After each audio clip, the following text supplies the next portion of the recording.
let's talk real quick about the chocolate.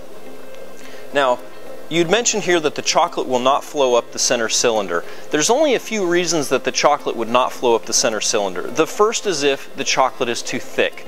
The reason the chocolate would be too thick is if it wasn't melted enough. And I'm building on this because you say it just sits at the bottom. The chocolate would just sit at the bottom for a couple reasons, as well as not flow up the top. And again, if it was too thick, it would not flow. We've created tapered bottoms. The bowl of our fountain is tapered, meaning it's angled down. And the chocolate, if it's melted properly, would flow down toward the center cylinder and up.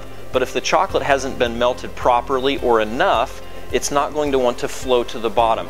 Now, a lot of times people think they would have looked at this previously and saw that it just didn't have a perfect curtain, and they would think, I've got to crank the heat up, let's melt the chocolate more. But what ends up happening is chocolate scorches after 132 degrees. And so as you crank that heat up, what you're actually doing is burning the chocolate.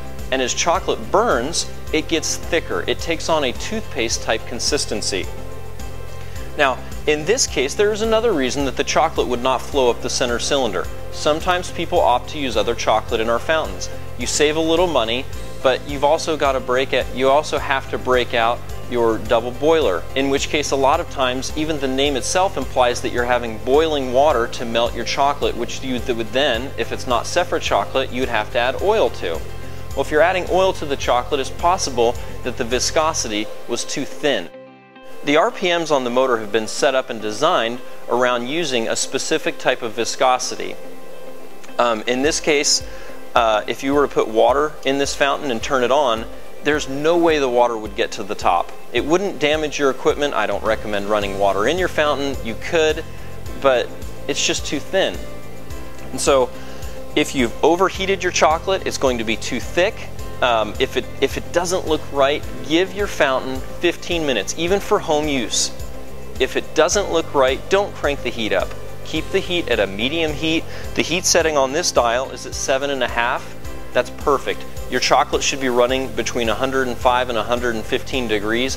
When you get upwards of 125, 130 degrees on your fountains, what's likely going to happen is after an hour or two of use, the chocolate is likely to become more and more thick, and that's especially prevalent with a white chocolate. White chocolate has so much dairy in it, the hotter you get it, the thicker it's going to want to be. It's just like when you're making pudding. As you put the milk on the stove and you bring it to a boil, if you're not stirring the bottom, a thick film will form. The same is true with chocolate.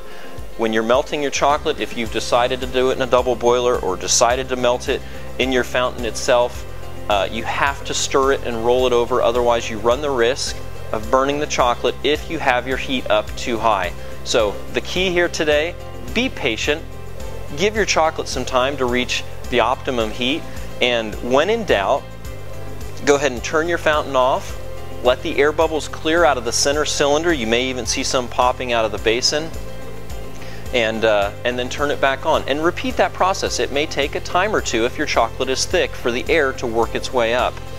The last note, all of this, frankly, could be a function of our caterer not knowing the minimum and maximum amounts of chocolate required for their fountain.